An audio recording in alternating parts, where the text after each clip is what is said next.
changed my story. Protocol breaker, you made a way. You turned my mourning into dancing. It is you and just your grace. Could not have made it without you. Could not have sailed through without you. A brand new one from Diana Hamilton. Loving kindness Adum. and mercy Adum. brought me through. Adum. So The essence of my praise is is centered on your grace. Hey, Adum, I don't know. Could not have made it without you. Hey. And it's wrong to say, I'm here, Adum, the money pay all the phone. Or Brejuma, the Amphibin Capo. Hey. Papa, your loving kindness and grace and mercy brought me through. So the essence of my praise. Hi, Adum 106.3 FM. Jason Semju Median was super swear with you. Many of say bones from you be. It's my Chief Jerry Fawcett. And so when you meet to a Bomadena to be the and Yami Abdumunti and the Yawaho. The essence of our praise is centered on the grace of God. And maybe I say I am a product of grace. I don't know about you though. My chest is now a testimony. So the essence of my praise is centered on your grace. And the first big interview, Bebremo. Many of the matna say, yeah, the Napos so better. And Munchen in Somaya. It was you, my soul. But when him say, Enra, Finance Minister, Eco Parliament, Eden Sem, Eco Kotuja, and orchestra members of Parliament, so man coin na abai and shena a free January, Ecosi March 2021, metre next year. Abai and as a Parliament in Sherman coin na uncle spend about 27 billion Ghana cedis, 27 billion Ghana cedis. And Yanamo Bekomna, ya share details of that statement, Enra, or they call Parliament. And Ojina Mraso and Okokodi Sajumediano Enra, it is a Osha Constitution, Nimua, Article 180. Article 180, and I think Standing Orders of Parliament, and so Standing Order 145, Emma Kwai, Emma Finance Minister, Ekodi Jumedia Enra, Okokodi. Because Unim say Afibiano, November, into way, saying this year, election year, Anka November, ye baby remi, it was a Finance Minister co Parliament, and the budget statement for next year, 2021, echo. But because of election year, Ntino, on Timmy and Nisa Jumano. But on Timmy ni Jumano, unim says here to a baby bia. Now you ra a fifu from moi. A buyer of a from Ed in a budget echo March of the new year. Into way no next year, buy be our bebano. March and now then a budget for 2021 ebeko. But I was say a buying so Edi Juma a free January, a kokosi March. Not this year, so you ain't mean for budget encore because election year, no. And then I'm my finance minister, Eco Parliament. Now I straight Parliament, so money coin na a free March, a free January, Eco March 2021, no. On Shannon for being to Parliament and him, now money coin na on fa any Juma, Juma na Enra. Finance Minister Eko Kodi, but in terms of the breakdown, expenditure breakdown, Hona in Komo Bebre na Aba Ewo in the Ebeshani Yedi San Komono and Ano Paint Motion and some Famaye. I've been through a lot, but grace sustained me. My chest is now a testimony. Bansana, yeah, the first big interview ever Bremono. I mean, for newspaper headlines, no inchem Emma Mutel, na afi yin to me and twas when I'll share Daybreak newspaper. I'll say NDC locks up leaders. Angry supporters share party property. Wow. And Mesha pictures of why Swami constituency NDC in the Ashanti region. Also, HEPIC is behind us. There is no turning back. Uforiata, finance minister, in some of the Atujano. And we can't become complacent in COVID-19 fight. Akufo Addo. Enti, when you are say we daybreak newspaper no emu. Se Osha Daily Graphic and Nimun Soa. Ekase graphic launches Ashanti Regional Spotlight today. Anes Kofi Bedu, Ehonsemwaha, MDA's debt owed VRA cleared, and a government to spend 27.4 billion Ghana cedis covers up to March 2021. Nina Ewo Daily Graphic.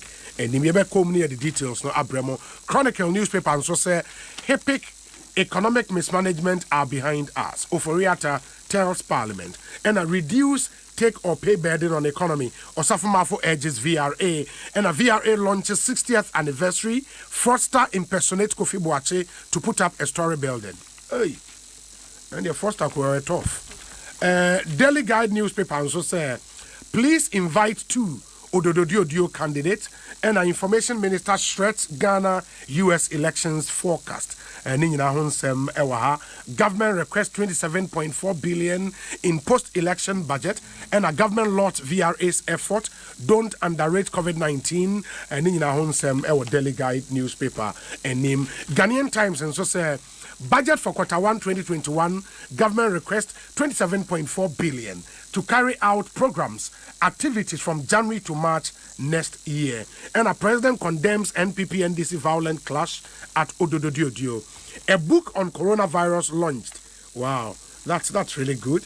Will resort to smart, responsible borrowing to address unsustainable debt regime. And this in Sema Amonso the Atuja and Enra lawyer Sami Jemfi a press conference on the debt situation in our country or in Semnina Etuja. Business Finder and government targets 5.7% growth, pledges to revitalize, transform economy, and support us to excel. And AFCFTA, AGI, and so on, some of the Atuja and a boost for planting for food and jobs initiative.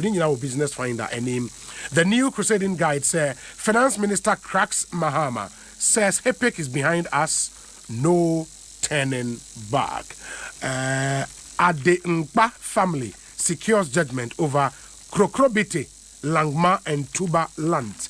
And a Paul Chum Berema Lord Akufo-Addo for passing petroleum hub bail. Nina new Crusading Guide at the Abba.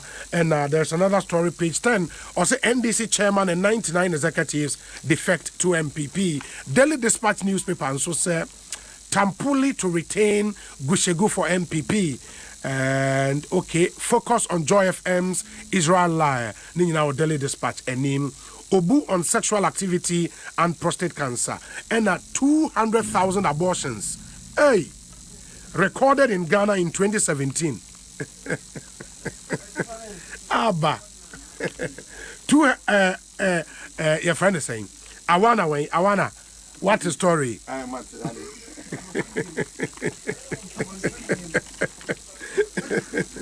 200,000 abortions recorded in Ghana in 2017.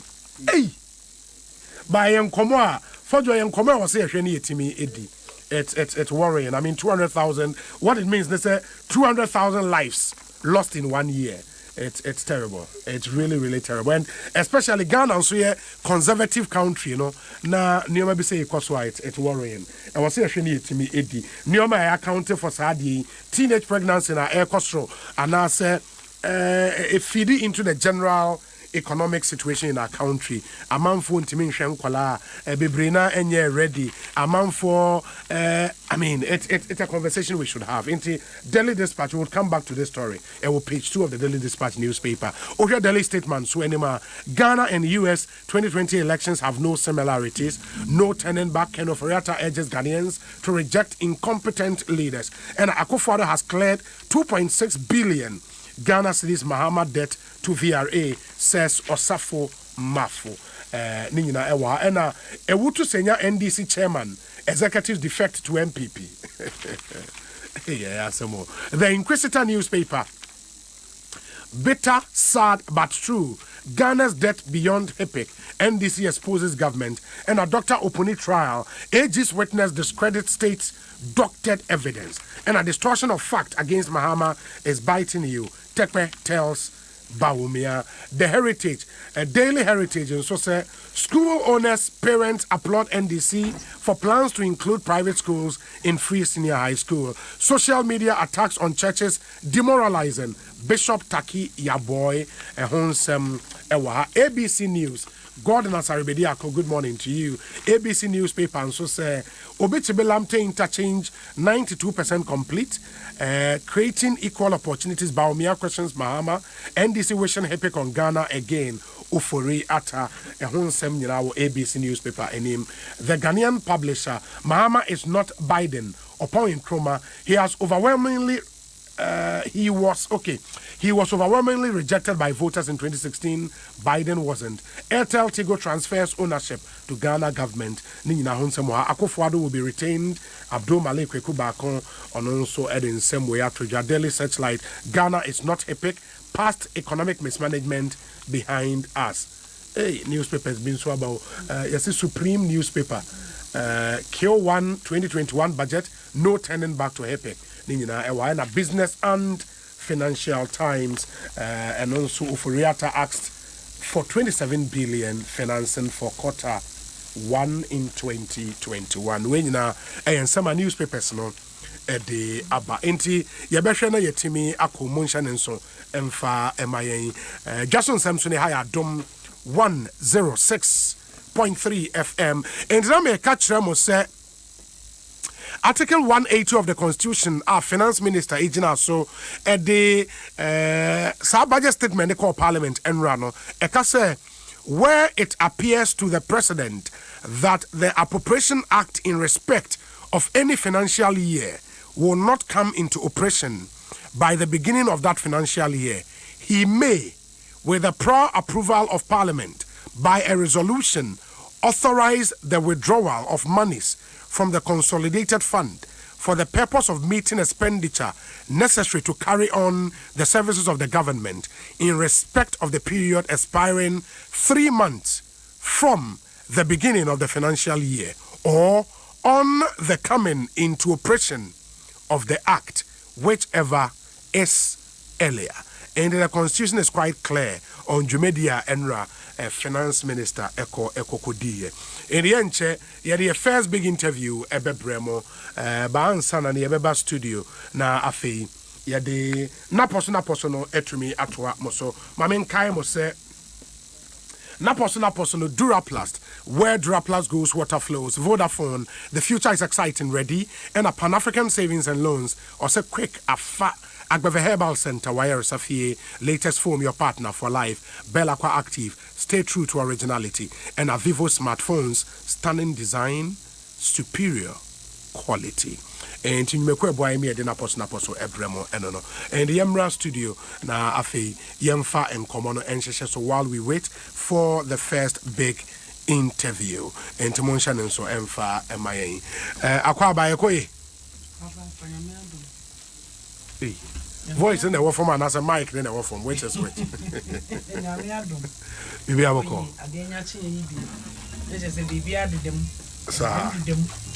Oh, okay.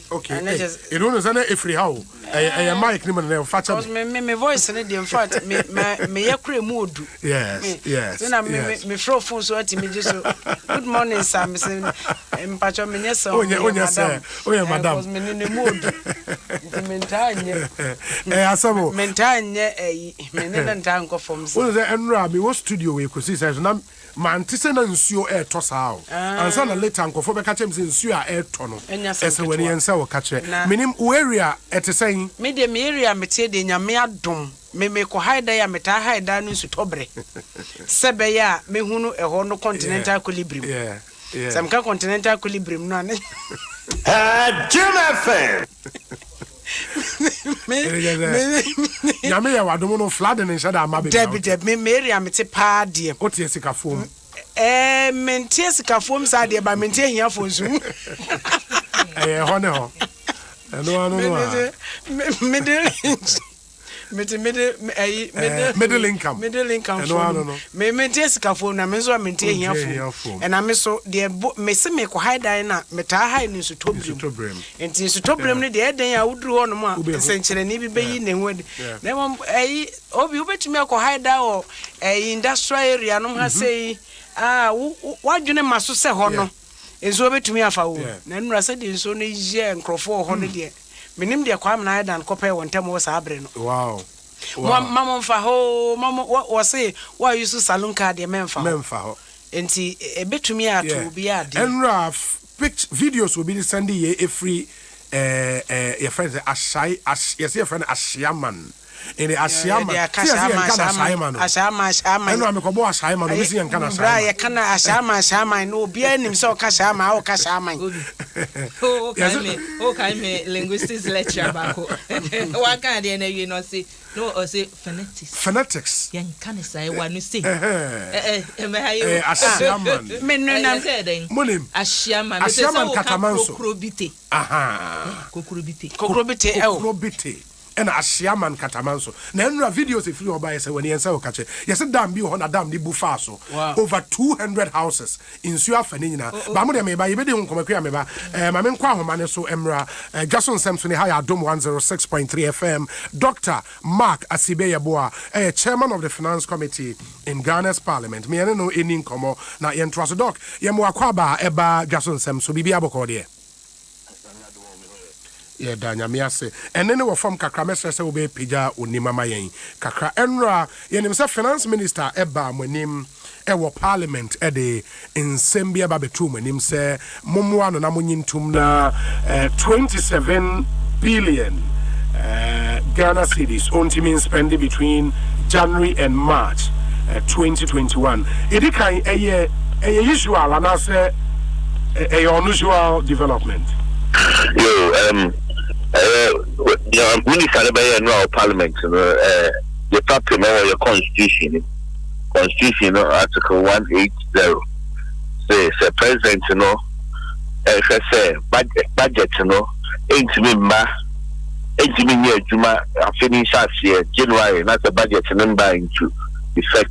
Yeah, you have to be a friend expenditure,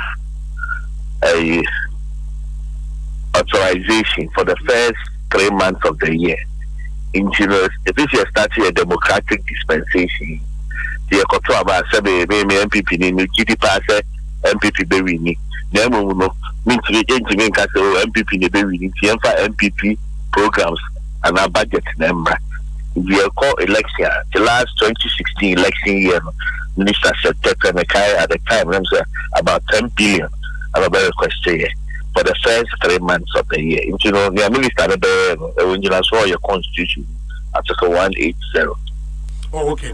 And see, sir, we no is in Chaya.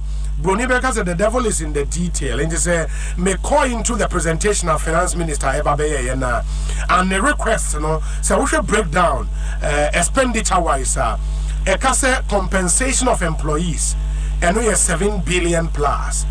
Use of goods and services 1.5 billion, interest payment 7 billion, subsidies 259 million, grants to other government units 4.3 billion, social benefits 41 million, other expenditure 813 million, capital expenditure 1.9 billion. It is a major capital expenditure. Now may they compare, for example, interest payments. Any amortization in so yeah 3.4 billion, and debt service and inquano over 10 billion. The air going to capital expenditure 1.9 billion. And you're worrying, Kakra, me pacho. Worrying, essence, interest. Oh, because about the dano, and amortization also retire. Besiani interest payments, if you are what Besiano and amortization, they retire Besiani. Now, we are MPP about 2017. Now, Canada 922 billion. So, President Kufuor for doing the answer, member Besiani being count at 20% every year, interest 24 billion on the 122. In 4 years, without doing anything, interest payments on the 122 billion MPP inherited, almost 100 billion Ghana cedis.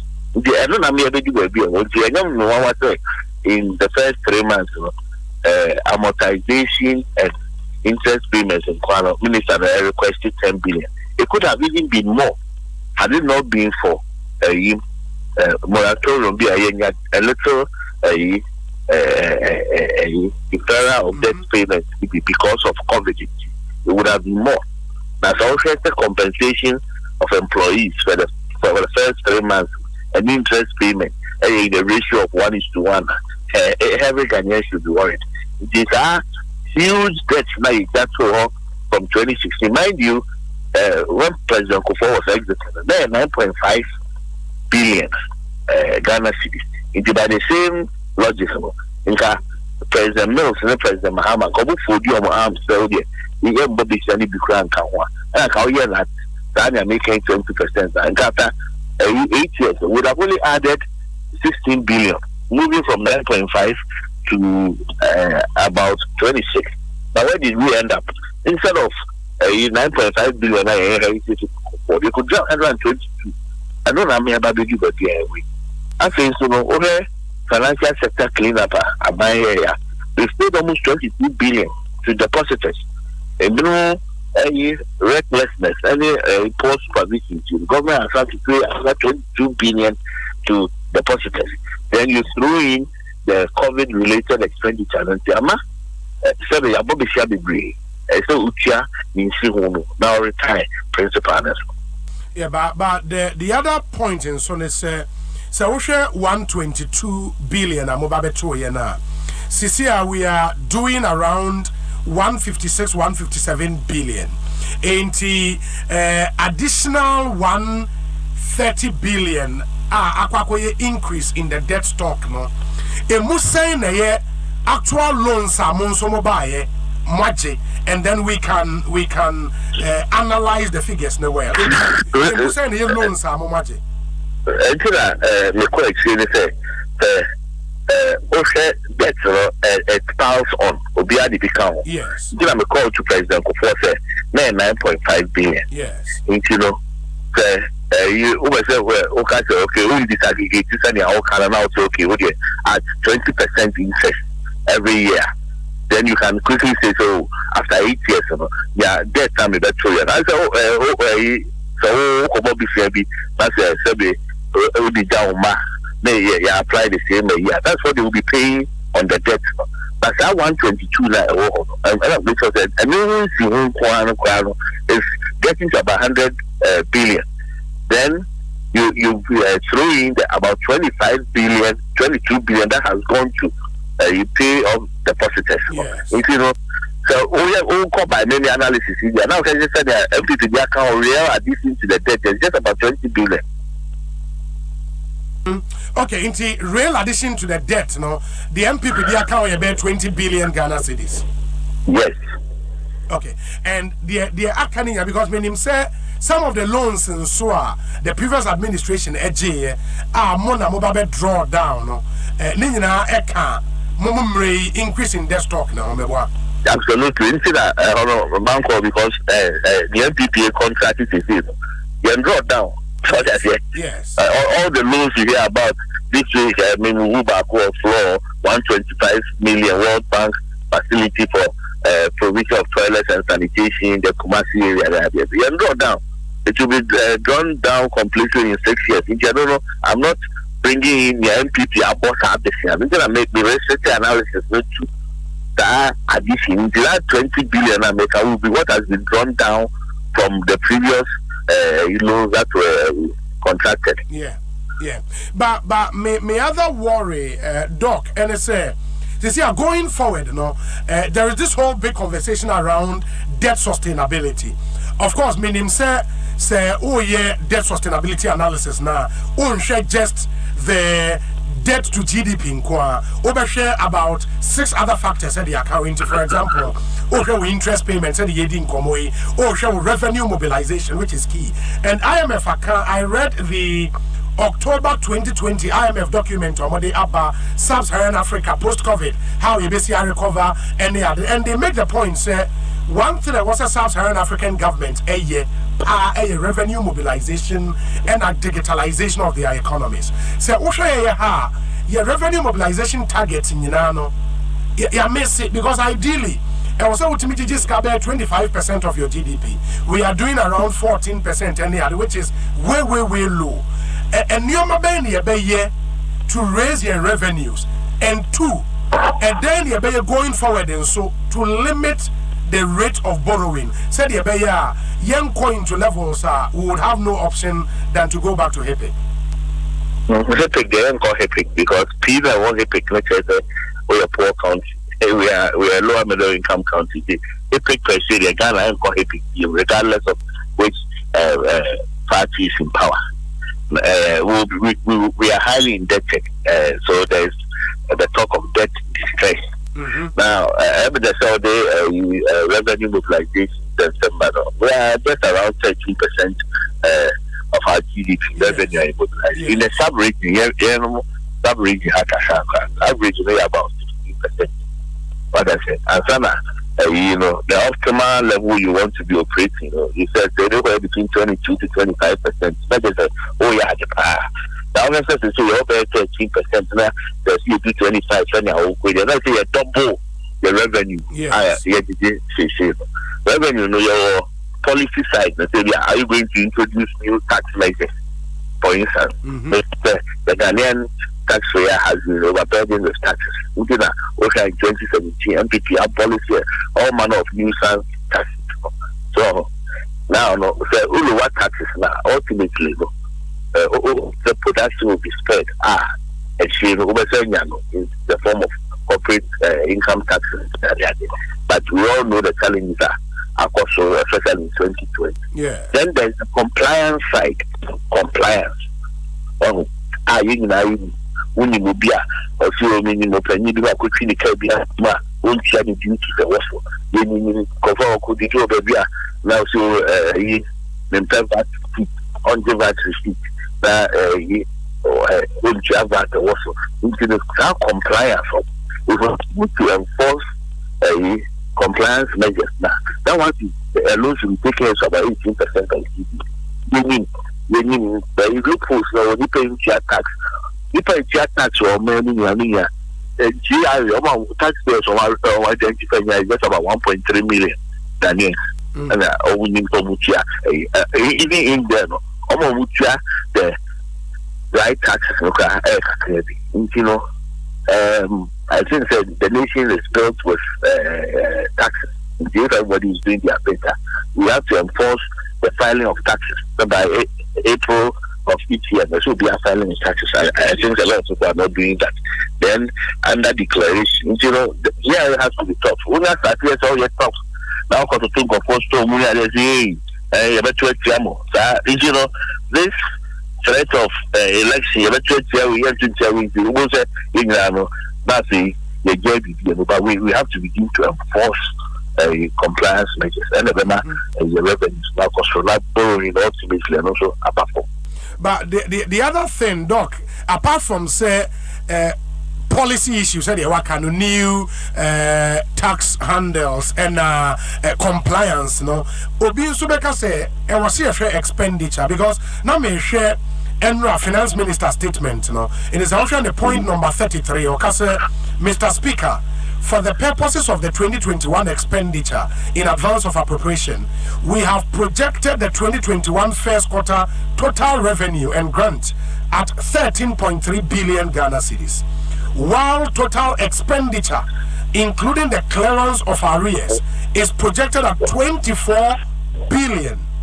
And this results in the projected fiscal deficit of 10.7 billion for the period. And the question will be able to say, how do we fund 10.7 billion? Finance Minister MIA proposal say, Obasai Ako onto the capital market as a a vicious cycle and still continuing. Your expenditure, I didn't to me NT expenditure so here.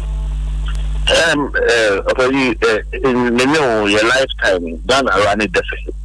and it's not going to stop anyone soon. In case we get it, we didn't have already, but me after 6 months. Ghana has always been running deficit. Everything said you better run deficit. It has a revenue. It's such expenditure now. So over aligning expenditure, aligning into now only earlier on compensation of employees 7.7 over again. Yes. Over that will be a so but yeah, there are no 7.7 billion interest payments where they are assessed with interest.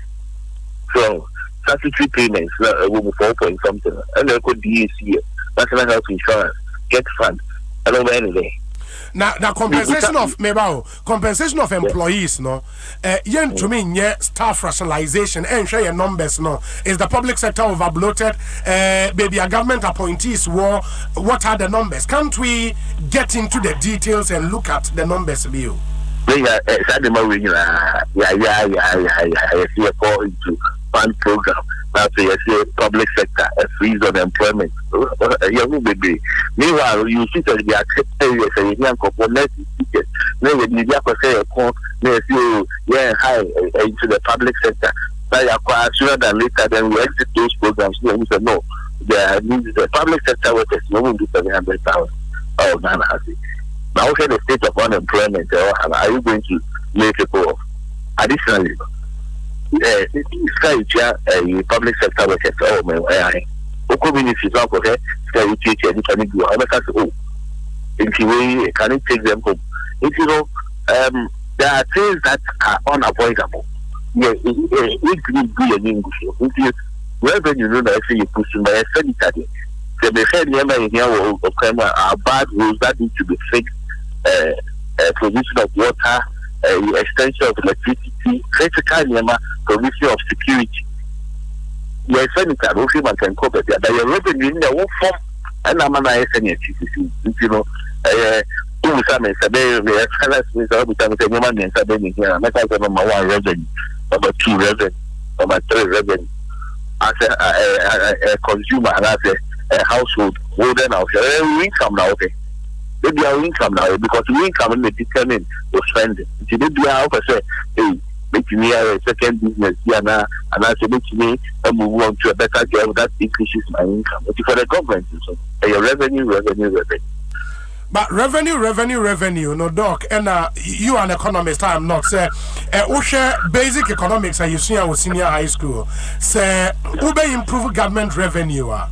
Ubeka say, are you investing in the productive sectors of the economy? Expand the economy. I'm a government revenue basket in Sweden.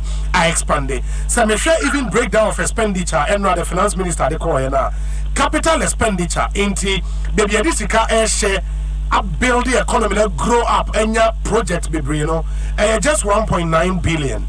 What they compare compensation, for example, interest payment, for example, grant to other government units, for example, Nina was saying capital expenditure. So how do you grow the economy and increase government revenue?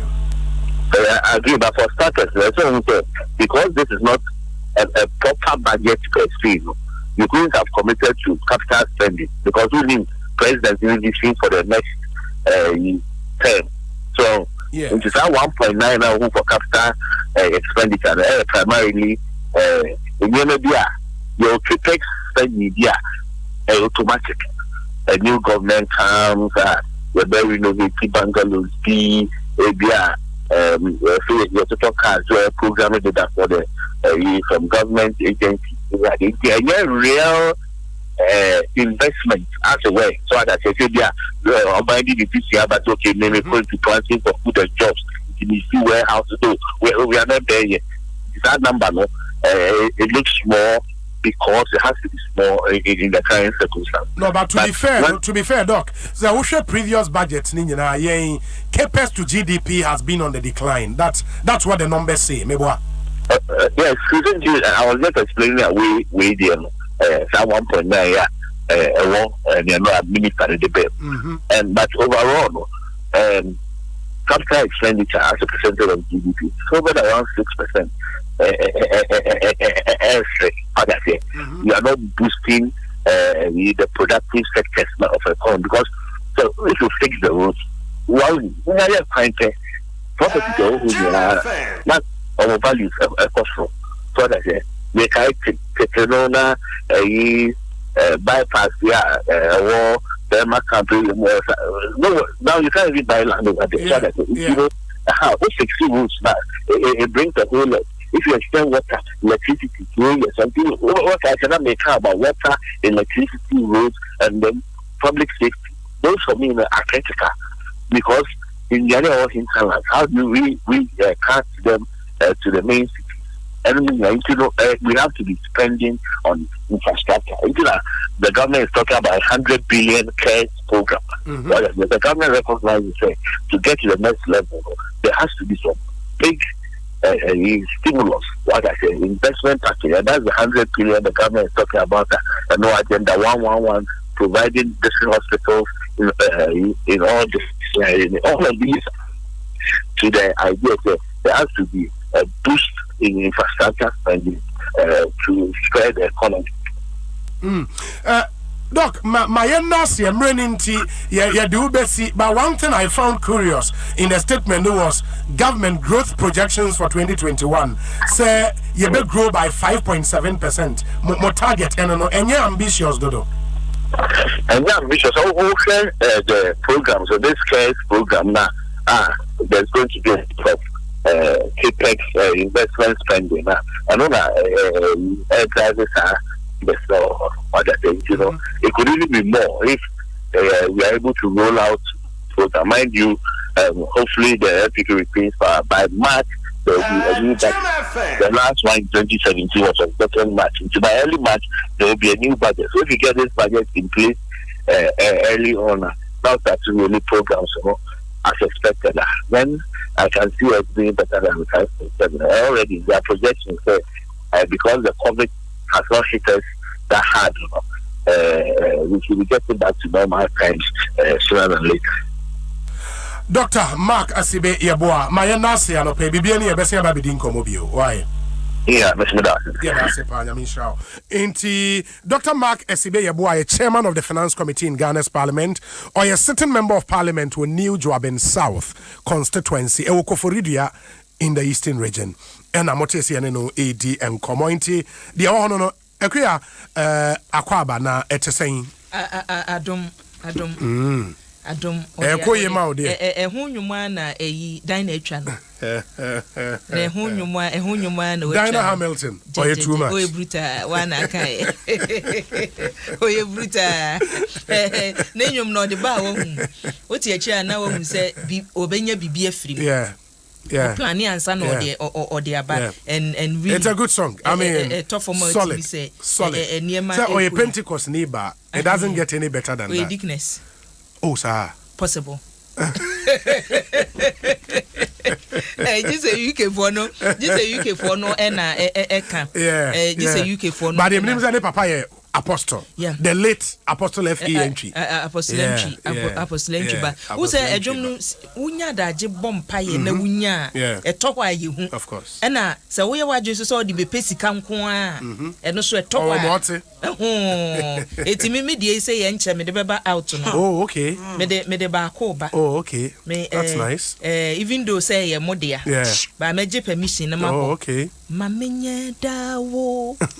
Mura mamenye dewo chi samba badebio obi mamenye dewo na be so funny bio mira mamenye dewo miti no kranya ati Jesus minka sema ya producer o ya producer where's I'm ready producer ma oh me kasama brabo mana montu minda wenio ni wenio nyomezo mamenye dawo oh no we are too much me am a producer oh you're producer you are best you're producer me am a producer yeah them yeah be ko kakan kakra me am a producer me be dia ni CD obi won say na wo ka bibi fa enra na esi wo yeah Ashaman area ho yeah say Ashaman Katamanso ye ni nipa ni bi kasa anwumre no on burning issues na wunim even though say nsuo no form no they are not ready to move. Ena nipa so a efre ye kasa ye nyina no yesi assembly na ewo honom no nye so omonya we say amanfo asidan na sinsuo kwan mu omo ya we nad mo pani ne kasa ye say ya ma recommendation say ye mubu adan no but esisi ho Asiaman ho a sa yipon katamansuria honom ba bia dam ni bu ye no. Oh, okay. Omo si akiri honom no Ankofo say building waterways wo ho. Oh man ba kwa wono ye ne kasa ye se eja ba bia wote no nsuo na bu afo se we de anwea bi ne gu on be sa anwea na wia okay.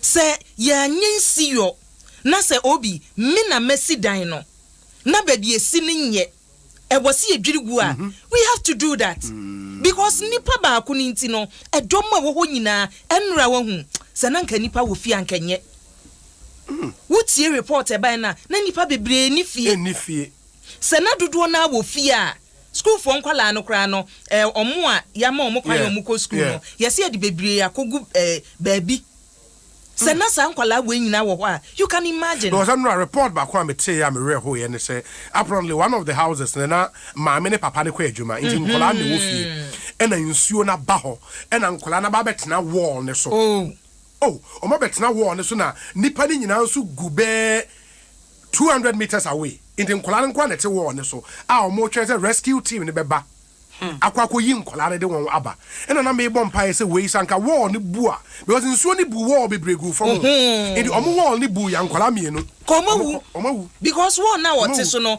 e bia no so crash akam enti enyaje gim nkwala na wu eso akukudu na wo hwe dan na wo area ho no enya dan fun dabi edan ye nipa spendiska wasi abrosan ye to aso nan baby odi akosi nenye enti asase no woto ne sen ena sa area ho na apese osi sa abrosan to aso nan ye ni aye to asase no ye nwi ye ho town planning for a disappoint yen assembly for a disappoint yen enra na go woman say ye kwatwa ho stop work kra na o mu si what is this who kwatwa ho stop work na o mu si a wo wadwuma ne say otwa ho stop work na nipa ni si a the next action ne ye den obebu etuagu ba Ghana ha ya nso na se wonya minister bi na osore said the road minister sorry ekobu amanfo dan a ya na papa ko ye gidi no minister be na bibia kiki e wo so wonya onwini nipa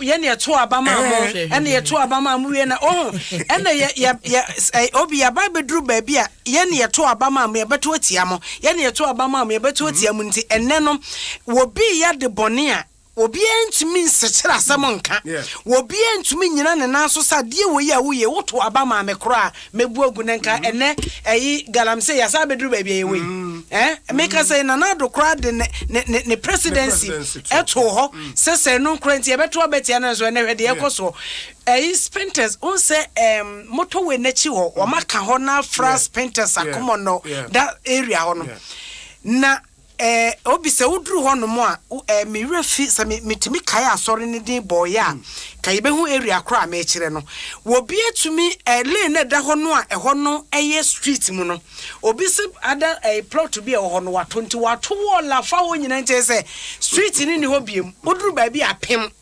eno no ato wala fa ho nyina se enti me kwa me kodwa me se na enti nipa ya wo to woli wono ahwe se de street na mu ye bei no obetu foundation wase wo to nto no anka se wo gina ho a edi no hu enso se wo city authorities a e wo so wo mo hye ese sa wo so nyina ye bebu agu ene ade wo betena wa manipa kro no sifie no dan na si wawie ansa enti te se wo juri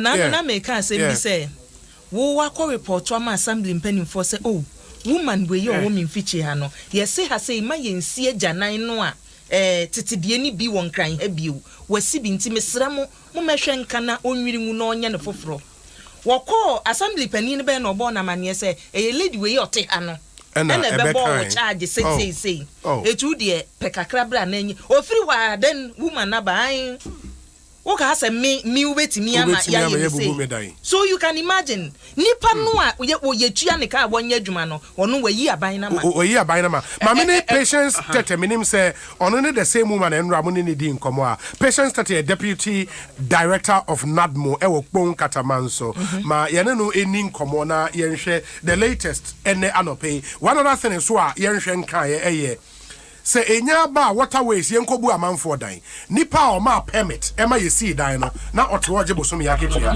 Madam Tete akwaba Jason Samson wa Adom FM na apom te saying nyame adom boko na so nyame adom enti anope se mo kan adan a insuo afa ewo Kpon Katamanso a numbers be saying means me and can see number do say, but the communities need about my then there were about 1,000. About 1,000. Yes, and in Sua Fanina. I'm partially. Ain't Nipa was our dining as we speak. To drama, any Mukasa, Bimu, so family member, others me a call, or being child for that, but so better not feel of our dear Debbie. Oh, Mamma, bet me and I to someone your master science, so or no more and your way. Let me look at the car and I'm counsel air for her papa and says, situation is still one of them.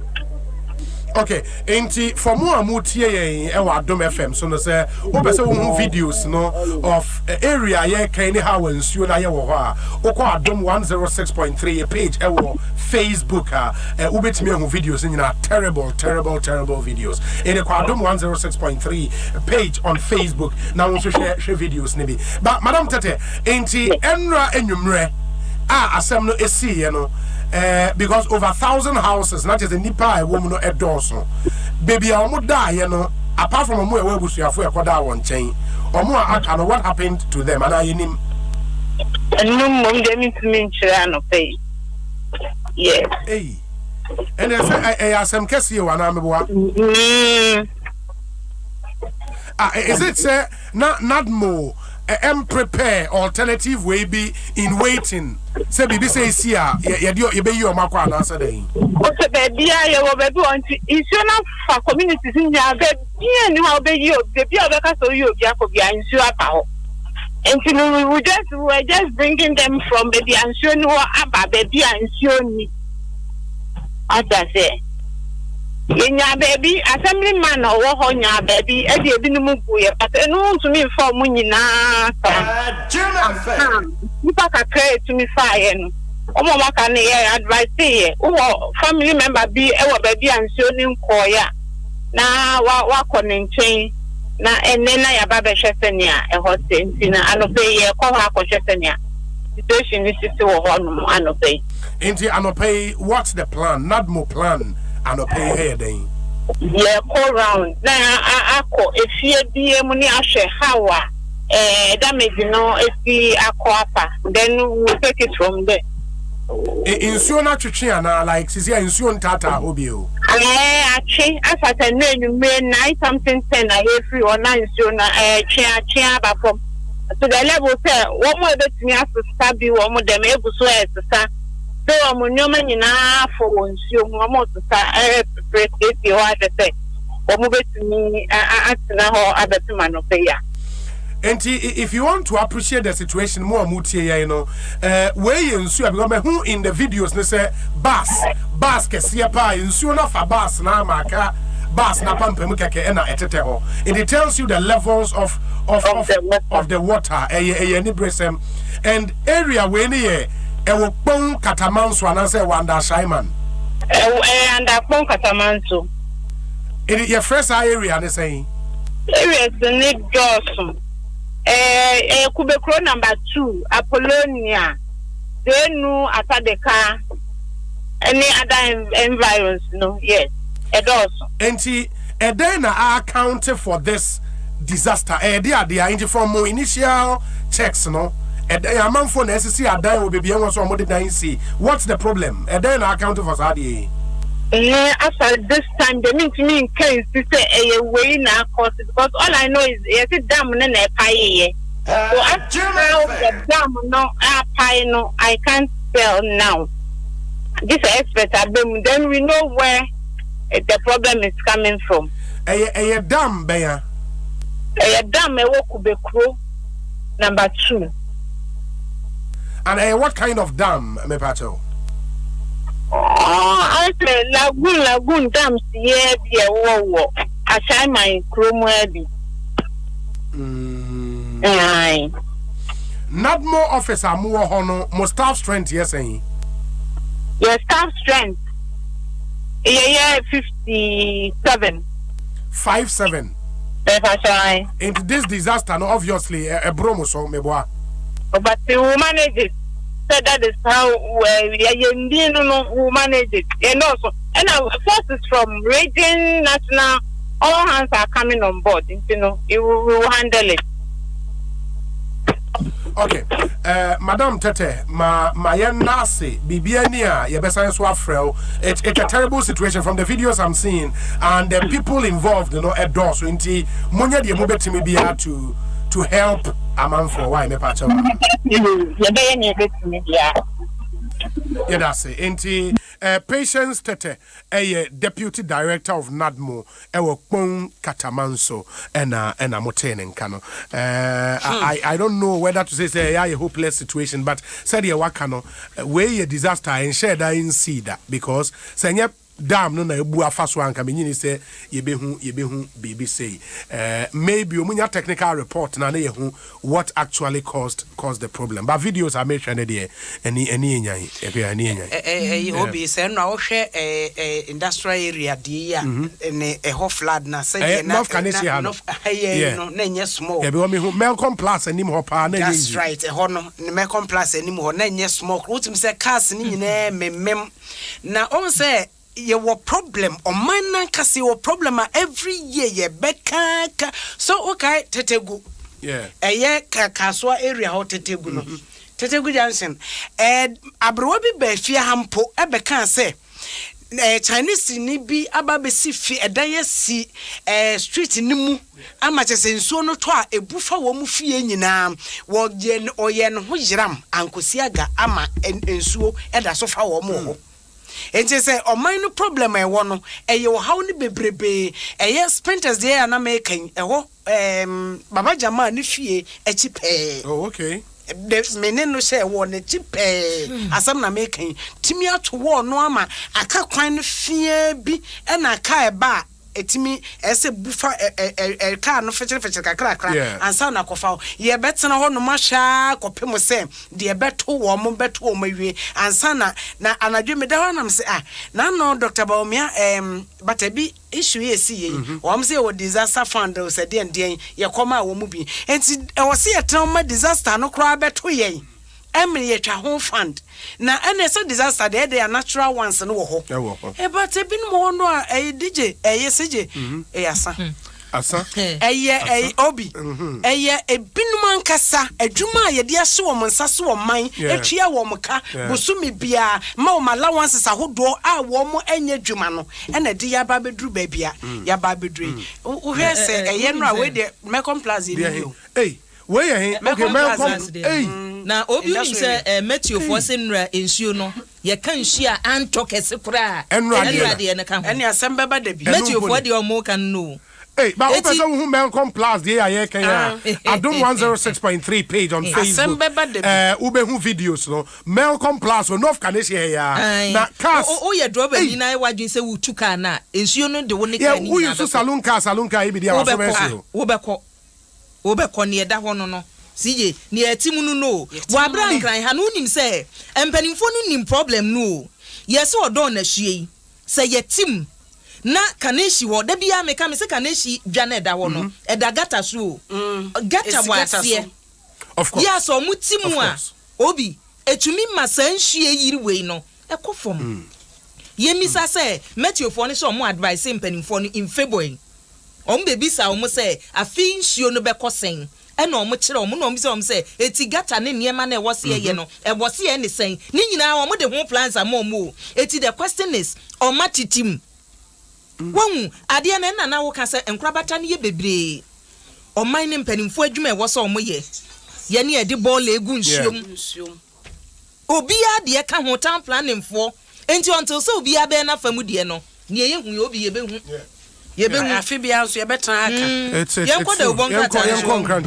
na yenhwe yemfa the Ghanaian Times nhyase abusuafo na soafo ye abohwe o mayi sikasem so ne baage brown no enro de koye baage brown no na wahye na ta ye white obofo enro aso de na nose mask na ka ho no okodu ye no waso ohia 27.4 billion Ghana cedis ya ye de bo abosome miensa afi ebesimu no wose chese yemfa nhyase ma enema entumi nkoso na enne obi de obonkata no ba bia asem nyame de se nipa mienu aprosifo ato nsafre won odododi omra hye badwani ani Edward Nilante Banaman PCMPP yesi aprosifo se wo mmra no mo machire na no ntokwa na ekoso no ase won ntokwa ni si a na boys ne ya chimienu ya chimiensa ba u frame penifo no a this is a solution mumra na mo machire Nilante kasa no my boys ni Banaman kasa my boys who are your boys omadwuma ne saying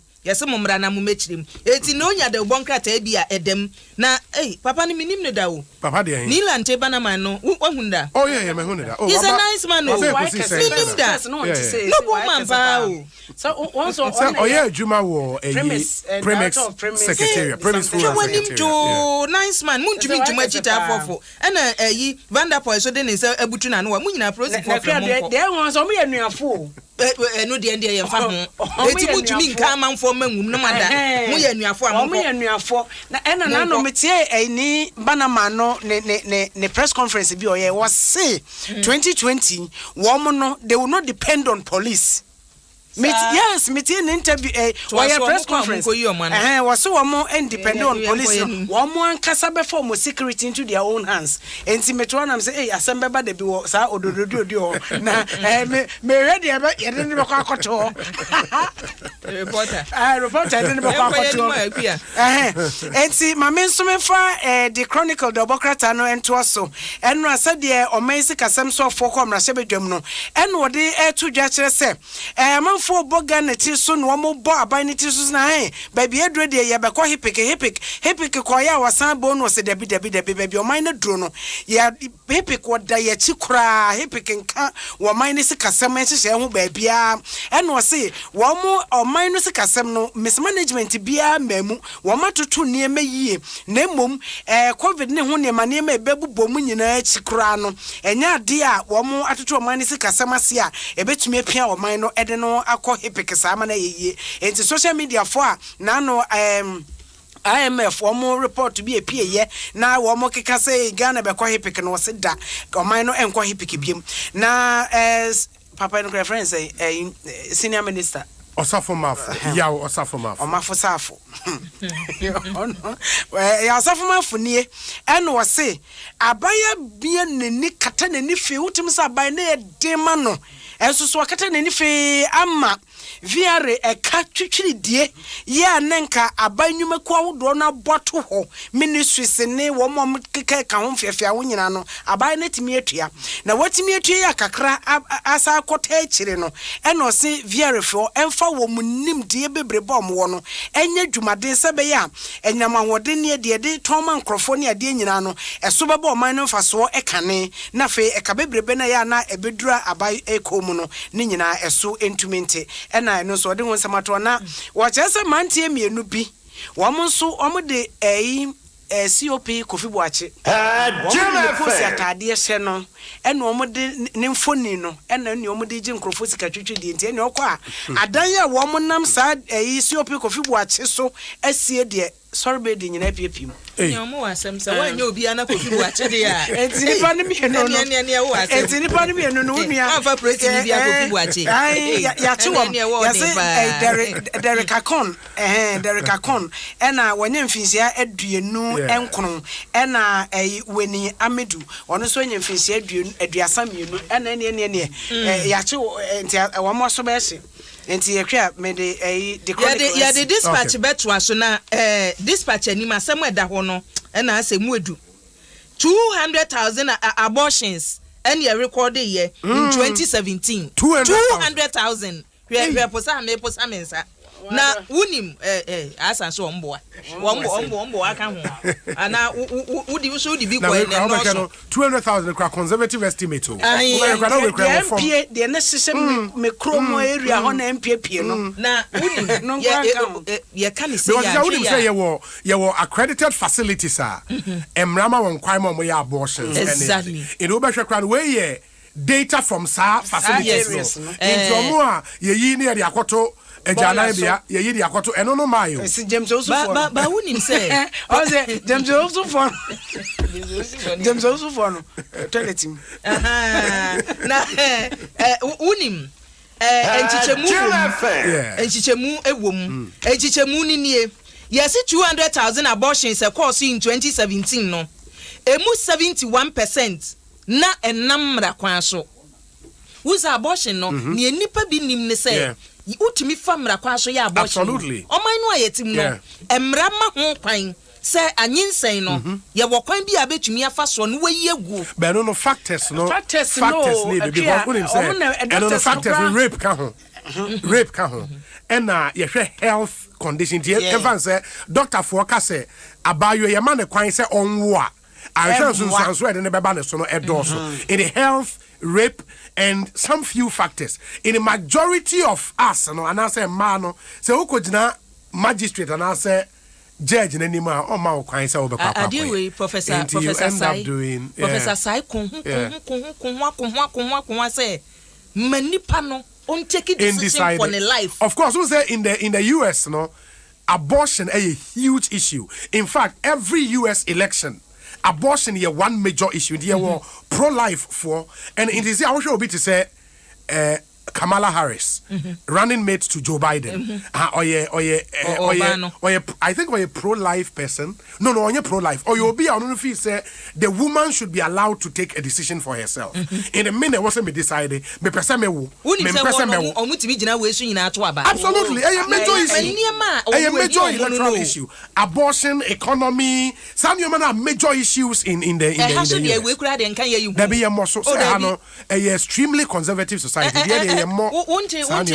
Manifestos no so akenkan wa munie mewum yes wa munie mewum we num say there be 71% illegal na enwo futu ampanimfo de abani wo mo sesese nka ye modewuru ma obi anwu se wonyim a wutumi ekọ wasem wa bekanto asuma itumi itugu ma na asem na wo de ekọ ebeto asum no eno na nka me makanya se nka momfamra because ni famra na sa wutu nso kire wadwene because really you know me no e just the health issue and a rape anya sa de aka me issues when na be ni why be ma say one be ma kodai ba mu refi mo amomo ho ban na nyinsa abenti ye ma kwan it will not suffice ni aba ni say obi edoso a doss nti I think say the education ye ne mra no ye nhwe ne yie e wo se edi hu nkomo 200,000 in 2 months ebroso etunya dispatcher the bonkrate enne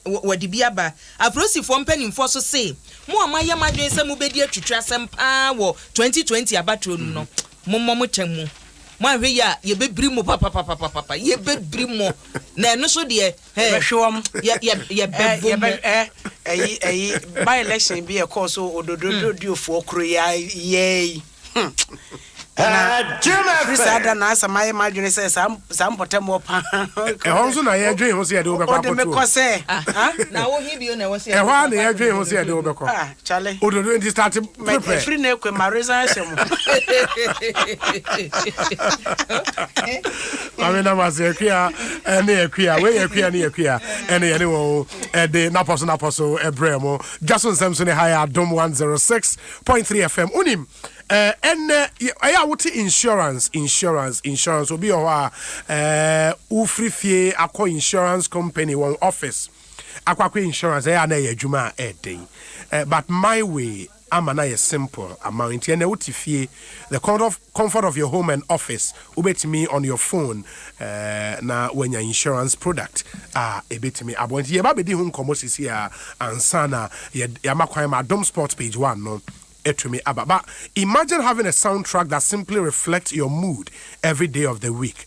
Now imagine getting money every week just because of that song. Amazing, right?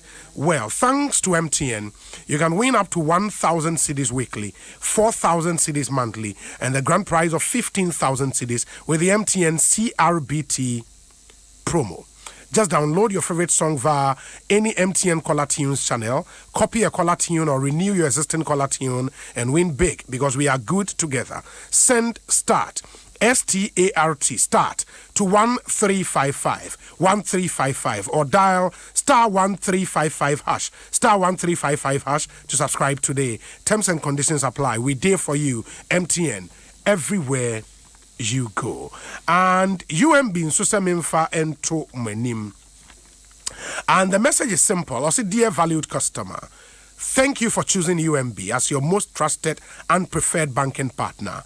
Your unflinching support and loyalty to us over the past 48 years has allowed us to bring you superior banking services while digitizing your experience with our suite of wonderful products and services, including the convenient UMB Speed Up, our range of UMB Visa and Union Pay debit cards, and our internet banking platforms. And because we value you more, let us focus on giving you many more years of seamless and delightful banking while you focus on staying safe by observing all the COVID-19 health and safety protocols. We look forward to serving you with speed, SPEED, because you deserve it. Sincerely, UMB. And UMB a universal merchant bank. It is said Munshanenso Emfa Emma Jason Simpson High Dom 106.3 FM. Ora Benjamin Nketia, Assistant General Manager, Business Development at My Life Insurance, and Victor Agrifin, Assistant General Manager, Operations, My Life Insurance. Anyone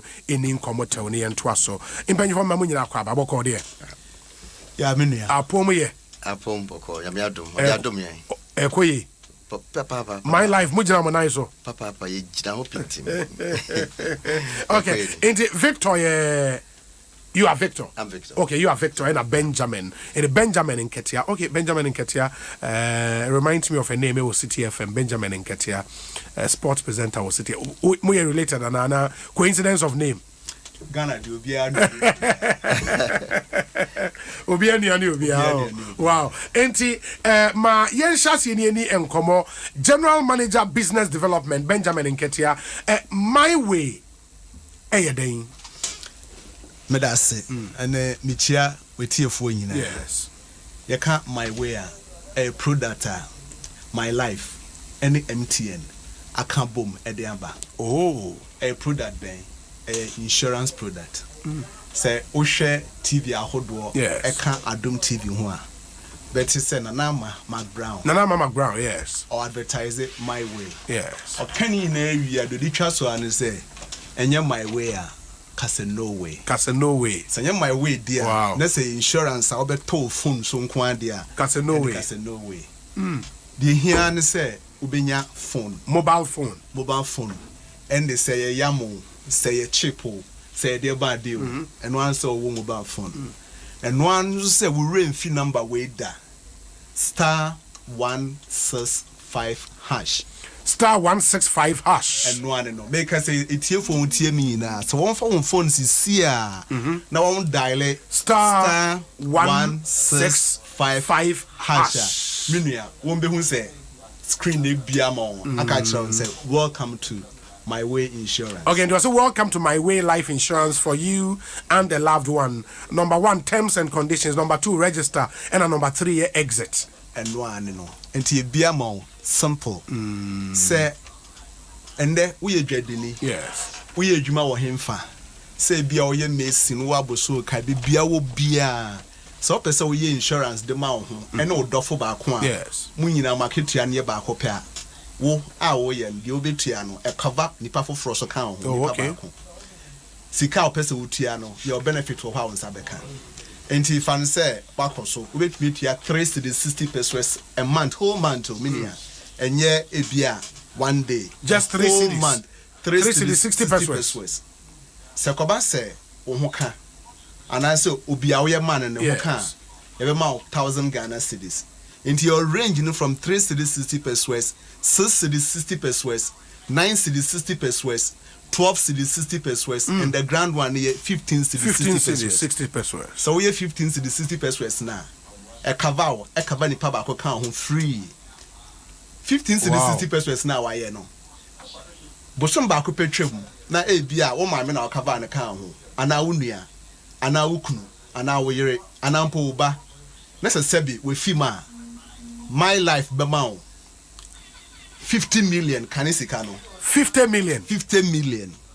Seriously? No cry na me. 50 million. 50 million. And it's a mere 16 cities 60 pesos, 15 cities 60 pesos. Yes. Now metuya for just even 1 month. 1 month. Na bibi esia. I'll get that amount. You get that amount. Wow. Enya nipa no nko asa wankasa so na wo fi ma. You betua ma obi a odi ne gina ye. Some emuda ho. Yes, some 15 cities 60 pesos no. A cover nipa mienu into total sum assured in there. Enya 50 million pe. Mo ka mo mienu ndi eboma. A total sum assured of what? 100 million. Because we are paying that 15 cities 60 pesos. Unya we will be bia. I just said my life for. Wow, but that's really interesting. And it is me family phone na say 3 cities 60 pesos. And I made to me say bibi to me 1,000 Ghana cedis. Pink and crying. So 60 pesos na bibi to 2,000.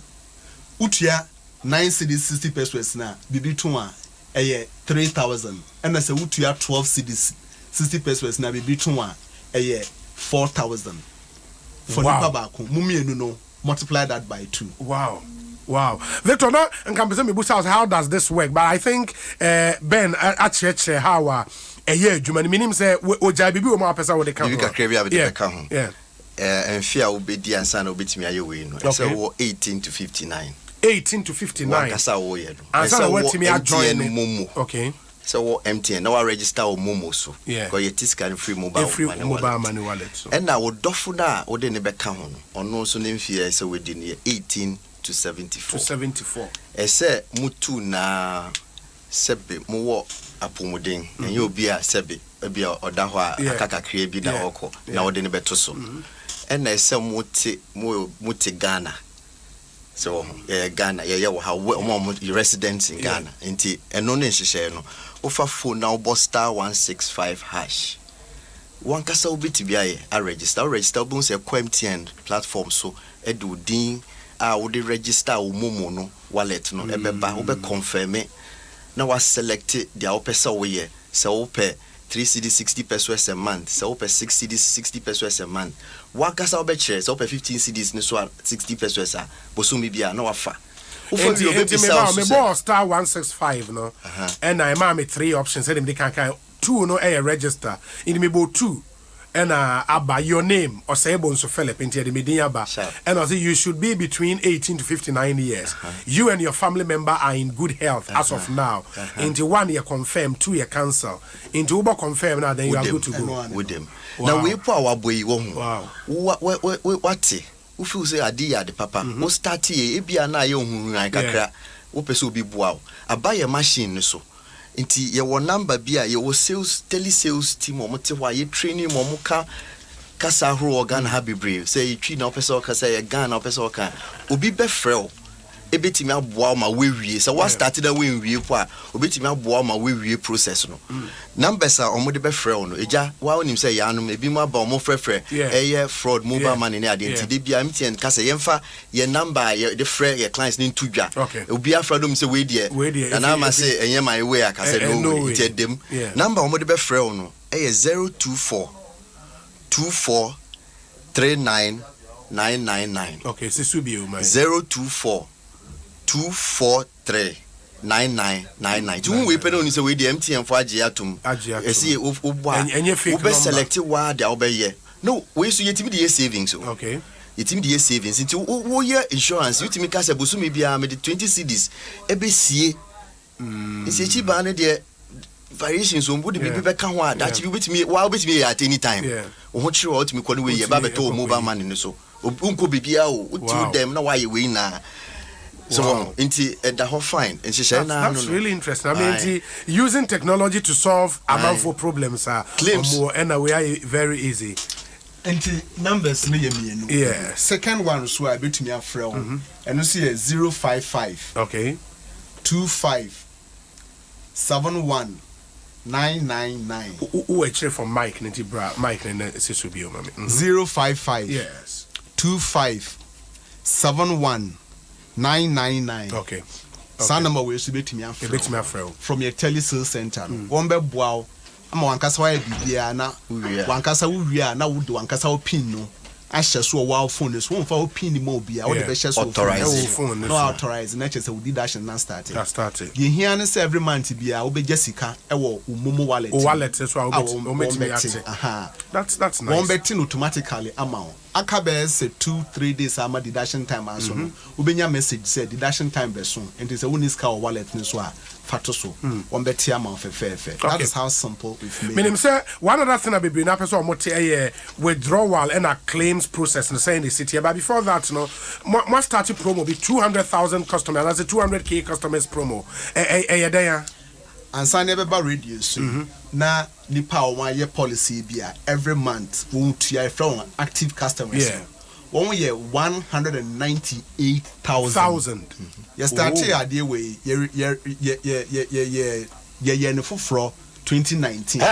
Jim FM. And now no nipa abaso no ye 198,000. I can nipa 2,000 per near hit 200,000. And anything you see ye promotion of 200,000. 200k. Okay. And it's some promo no every week bia ye be chan there. Every week be a betche phone. Na ya che. Wow. We be say na na ma she be ko the page na o she bi o ho. Enye my way I say no we no say na na ma she bi o ho fe. Na promo no be ende next month 15th. I be grand one. Okay. Enti ye catch ro bia wo so that den benya achede. E na wo ba so foforo no so no wo mu no bi no be den. Benya achede.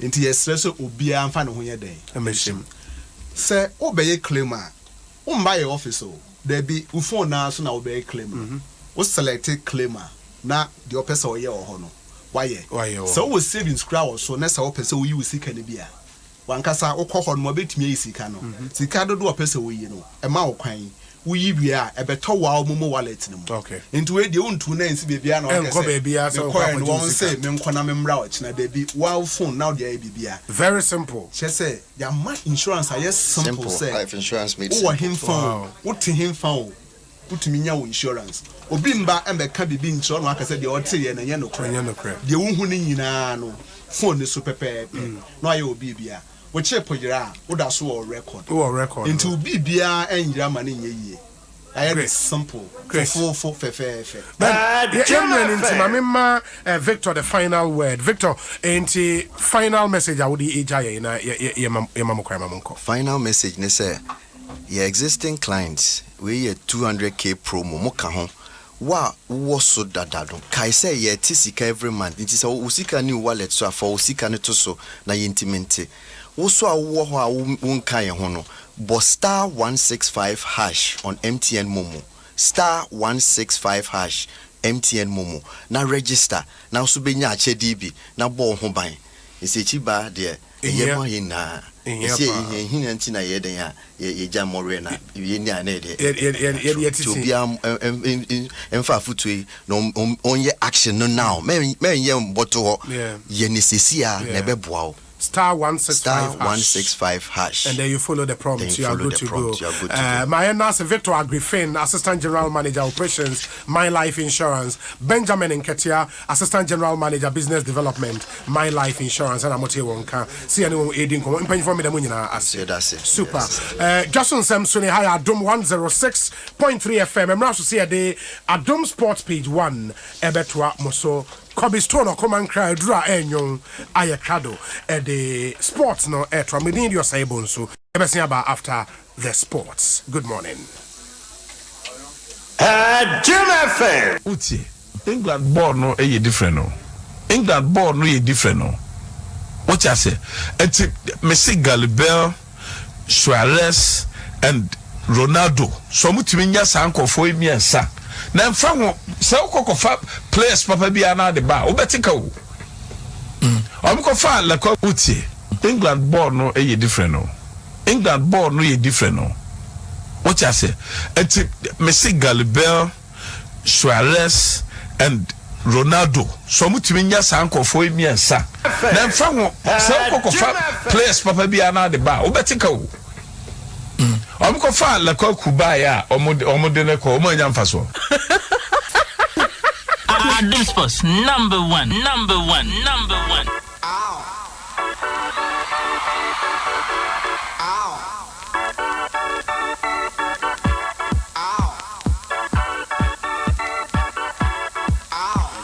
All right, Abusia, you're watching Yasamo Akwapa, Edipa Adum 106.3 FM, Casa Fideso, and Anopay, Emrason, Agudi Monsem, and a Sabre Yade, and also Tuaso Ede Amawo, Coach Siki Akuno Honkomo, and they Ewaha, Ade, and no Babetan War, Sanso, and a Bernard, Dombote.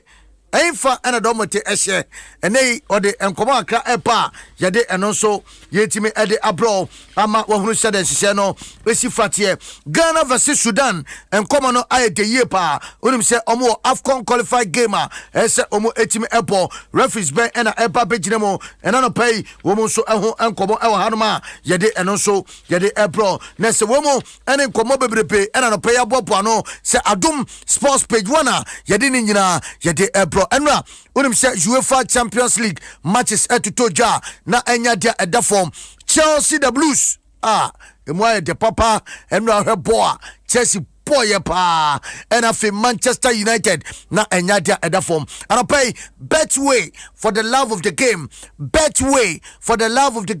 na say agro no hodo nti na pay yeguso den komano yade ebro sima aduonu 20 after 8 itia na wase so e de amame say yatena se a ye bon petim wadre enso ade amawo betway.com.gh and afi MTN womu ade apa my MTN application mesira o download it now the good phone so a wo se bebo adwumaden pa enso etimi ade amawo the easiest way obesani obiska o si mesira o sa no ma we enfa so ni nyina eye besia wo boy e wo MTN ho na wontua ye na MTN still wo huna mmobro wo so de sa na ye senete obaji akakra bi na watua ni nyina na yetimi akonkoden e de akoye ne enti the easiest way obetimi de abobesia e de asani momo no eye my MTN application no eno NSA utimi e download it and ponse for the about FPack blow shopping away eya no beko anwoden beba FPack ena uhia se ena no pay onso ubetime ayusu bi Bet Planet tie eno matches no ene said the results no koye na wa said nso se ene matches aka no Bet Planet ene yecha esanse Europa League de eno ene Bet Planet ana pay make one sem e de actual Sevilla eno omo se Rennes e kaba ko a omo antime antie ena fe eye Manchester United eno omo so eche RB Leipzig ebo meka enum omo antime antibi Juventus etna eye Italy ema FC Barcelona ekwoche ne kamienu a wantime ansimu ajei ena fe ukoma nese Borussia Dortmund omo Zenit St Petersburg omo game no so no ya de se 2-0 ena ko Edmund Dortmund Club Brugge omo ene eye Lazio ekwati penkro 1-1 ena fe Chelsea ekwache Krasnodar eka enaya omo antime antibie Paris Saint-Germain nese PSG omo so no etime bon modern pa etwa eye Besiktas ekamienu ema omo so antime antibie nese we ene said ya enrada eno man so ekoya mede ehonkomo ejao ewo UEFA Champions League demo ama ene onso said ya ehonkomo esifa etie Mayenkom na fe yewrom kakra ewo eye ene Europa League paso entiana wase no so ade amam se o hihye bet na eno ane se obepiemo ewo Bet Planet omu aso eye Bet Planet na se www.betplanet.com na se no ewie pay pa enso ade amam anapaya meka ehwasem ede achose bomode ada se utwa na watwane sanse unya twanko ade a onso ubedi eye www www.betplanet.com.gh. Deposit 20 Ghana. Na fe oba join a promotion package a omo so ade aba na fe de bia da no sa golden goal anei omo de aba no oya onso no watimi ediscan bi na odi agu ho na AC Milan and Sparta Prague and Airport and no match back one say Europa ne ya na matches no bebrebe and no ewomo Sanso and Arsenal and Dundalk and Airport AZ Hakman and Rijeka Airport AS Roma and CSKA Sofia and omonso ebetimi ede apani na se matches no bebrebe nyame atuma yebekom na yede ehonsam so no yetimi ede abro afemi yankua ni me ewo the senior national soccer team the Black Stars of Ghana team no asye nyanko said and enoma esifa etia CK Akuno head coach edema team no and oguso ehwenim so betonsa edia for players bi na Ghana versus Mali Sudan game no ababa so no womo so etimi abeginem abom homodem pa eno ene ukoma CK kasa edifa players a wo hwenim se obetimi atonsa the from and the old guys are ene yebehwe no na omo any team ni mo no. A very fresh squad. I was able to explain 1 or 2 reasons that some of these, at least few guys, are more team that like the likes of Wakaso. The reasons are money. There were a lot of reasons, and these reasons, it's up to us, the technical team structure, the way we think. Of course, the coming match against Sudan. Because of this good friendly match, there's a different way I will approach it, different way I will share team. Of course, some of these guys are known name. There's a possibility. I'm not saying there's a possibility say they can join.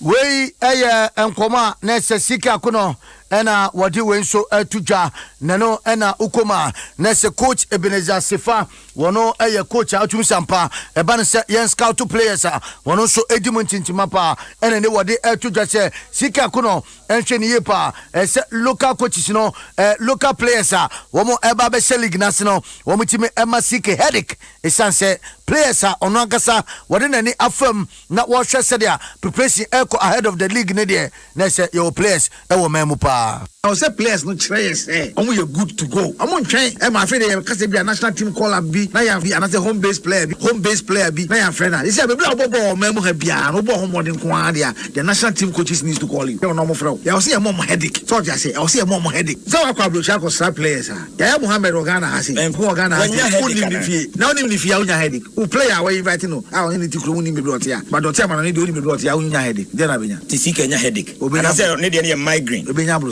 as now, how many days to go for the Sudan game? But no, I'm discuss. Say be a COVID now. It was a play like I say be a COVID now. Players to go ball take no.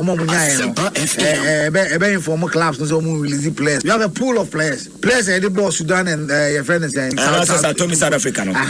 Say no players say no they call you know. But Gini say obien no bien aswan. Ejuma no beko tin. We ene ensama coach Ebenezer Sefa ena wade tuja futua wade ema players no ena Sika Akuno ena yade ehon komanso yade eja no na se ene ukoma CAF mpanifo appointed Senegalese referees omo ena nyame aduma omo betime abegyinamo na chese bibia nso atime awie peyo na se eye Maguet eye Ndiaye from Senegal wono ena be handle Ghana's eye 2021 African Cup of Nations qualifier ebetime apo against Sudan nyame aduma for so chese samach no ebeba so our Cape Coast November 12 na se Thursday and no so no ebetimi atodwane empenfo ede eye refisa omo fi Senegal abase omo so emehe na samach no entimi entodwa yan ntiese 4 pm and omo hwanim se sa game no so ebetimi abaso anopay yede ehon komo yede eno so yede eja ama onso wa hunu seden sise no esifa etie mayemowremo Kumase Asante Kotoko womo asoye na o sede chedia na se Yusuf Mubarak wono ene ne wode etuja se wo peke Asante Kotoko over South African club ni nyane se ne nhwehye ene targeta wo ne suade huna esina ni so edema Kotoko no ya dia esunye pa enu nti ene nei ebetodwa se ko mfene ne enchiem e South Africa no wose da bi obetina omemo na wasi akan ede ama Asante Kotoko e wo this season e ba abetodwa yenche sama Mubarak Yusuf wono ede etuja from the CEO, right? agent Yadikaya, South African club. But I almost said bigger than that club. That's why I joined this club. No, it's not about scam. Boss always my was a young club like in New Kakraka, Bedroom, Nescanai, Abba. The Bobo as like Gerard Piquet. Bobo was like Gerard Piquet. But we may be passing board. Maybe pass it too much. Sana may start of place. In every angle, we are in because me, in terms of our former ball, because we are ball. So I don't have a problem in such areas. Wey ensema Yusuf Mubarak Kumase Asante Kotoko one player and within some way etu jano Bernard Domote unim say formally no sinaka edmaphobia never say that until the bones are rotten and the nim hodie na Domote ejina ho na otwa ne petim wadre sana na num say enoma ewie payopa ede amano na according to Domote no o say enei wono any the right man obetimi asovo Kumase Asante Kotoko Africa trophy omojibi ache na omo hwenim se ometimi agibi no Domote ese wono ene obia obetimi aboa one year place we as a coach no that place we are marathon no say na obeya sise omo we are a coach and the players no what material no team like Real Madrid Zidane won wabobo no bita okita materials no the players are use that a coach now what top place we tell players are use and I say go now move on and salon down we no na kotoko perfect on the side grass of 2-1 e wa kra tikotoko team na perfect but this I say lockdown whereby players no how they treat themselves but trust me and then me catch them genti akotoko qualify say obeko akobo Africa obetu we akomo zone obedu finals so for to mean qualified blue train Bernard Domote say obeba be coach kotoko aji Africa kotoko Africa mundi Africa no train Bernard Domote ni kwa kotoko be faso aji Africa Domote ni kwa asofo be faso aji Africa utiene mi di tuga Ghana mi di tuga so mi jindia ni jidi say Domote be so kotoko mu say kotoko be Champions League Bernard Domote and Wakasa se mudia munji ndia Monfa Kumasi Asante Kotoko team ne mano na ubehu sampa kotoko ena eko akwaji CAF Champions League edia bano na se nim die ewo coach mu ayadia ewo suru bebrebe echen coach sa ene omo na kita Asante Kotoko boboko no eno ayensema Bernard Domote wode etujwa ma yemfi kotoko ne mfe ni enchemo phobia never say die until the bones are rotten na womo so no wonim se be se na woche miensanie ena player bia wo unity Ali Hashim woni team no aye training sa enra da ene betoja set player no akosan e ama Accra Lions na se enye de se wotimi esane bobokwa eno eye hasofoka wonom e training na coach Edwardni Odum na ni abresen kobema branche wotimi agina mu asia kan de ma hom na wo ye recommendation edema management se momo yen sem players say board ye woni mbono enra etiye na so akopie mo e wo Accra Lions na no ene ewuram kakra ene yebusa no se sei ene tie de ntia ene wotimi kopie mo e wo Accra Lions asye no but me am 2 years at the Accra Lions na be 3 weeks ni house of folk and I know aye training from day one eba ne say all of a sudden wakopie mo Accra Lions yi say like the no na yesterday trials is like then coaching is selected players the mo so on be join the senior team and team me come and the one training is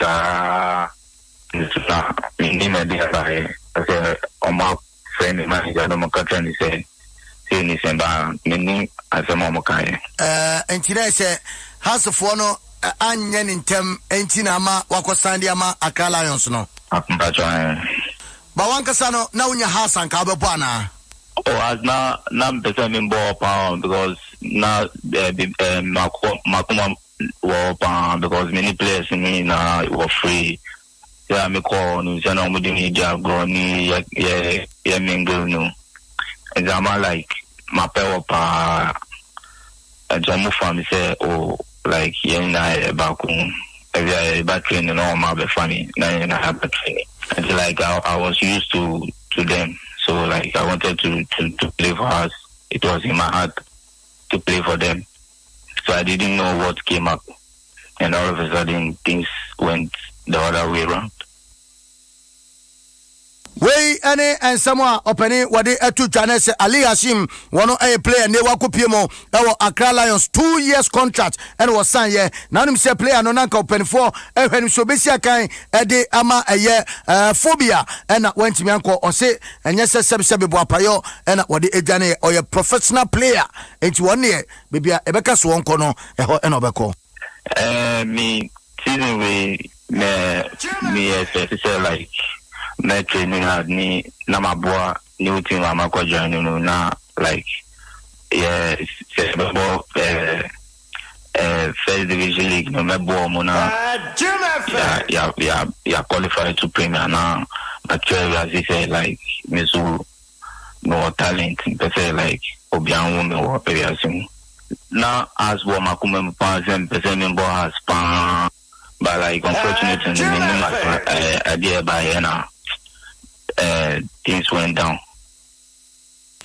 Wey ayan sama Ali Hashim 20 years and a branch wadie atese ne wokwa kusia kan edema Accra Lions eno ewon kramenu ya na se division 1 club and dey yede eno so nkomo yede eja no mate one ma se nanwumre UEFA Europa League no matches no dodo na ena ebetime atoja ma yenyina no so na anei nkomo audio popo no yemfa ensi ewo hanom na me aduma anwumre ye besapa na no nsombo a yede Adum Sports pay 2 yede eno so etime edia pro anope o understand Fema betway.com.gh www.betway.com.gh and sports piano obetimi abate say eye football say eye basketball say eye horse racing ninya no okọ betway aswe ya enye football nko a na omu ewo options no edoso ntide bia no utwa na utwa ne ye nko ade a nso bedi amana koye enso ede ama nemom kai say obebet responsibly undi mfisha edun watchen so dia na say betway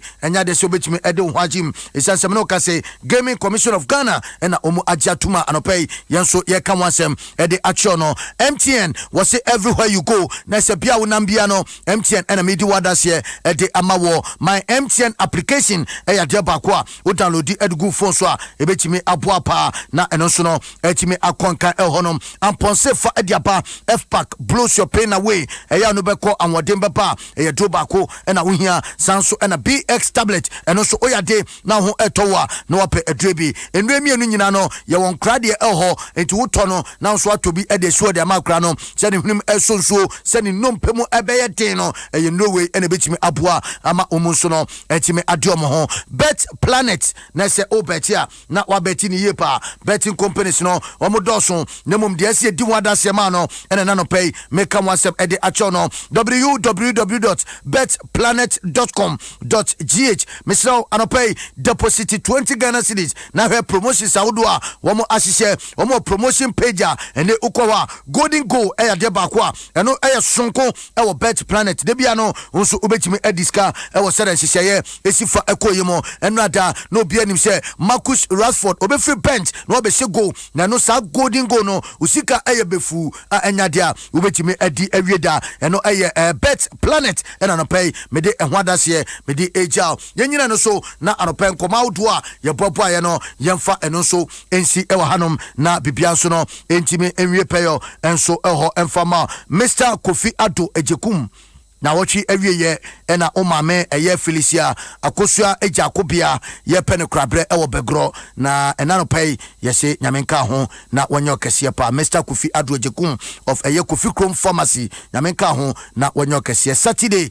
yenyina beba na ye the support no ye the abetachi sebe ya ebetimi ape mame so krabre kama na no so no etimi awie peyo elhonom happy birthday enko enfama eye Lauren Opon of Bubuashi we more blessing ena yes etwenwa enya de eda form na nyamenka ho na wonyo kese enso elhonom na se bibia so ekoye from Iwa 05 and de wono so edisa message no wode elpo ewrama ye kan wasem ede achewo yenyina so ni mfensi enwumrei no nsombo a ye de aka ebesanda bro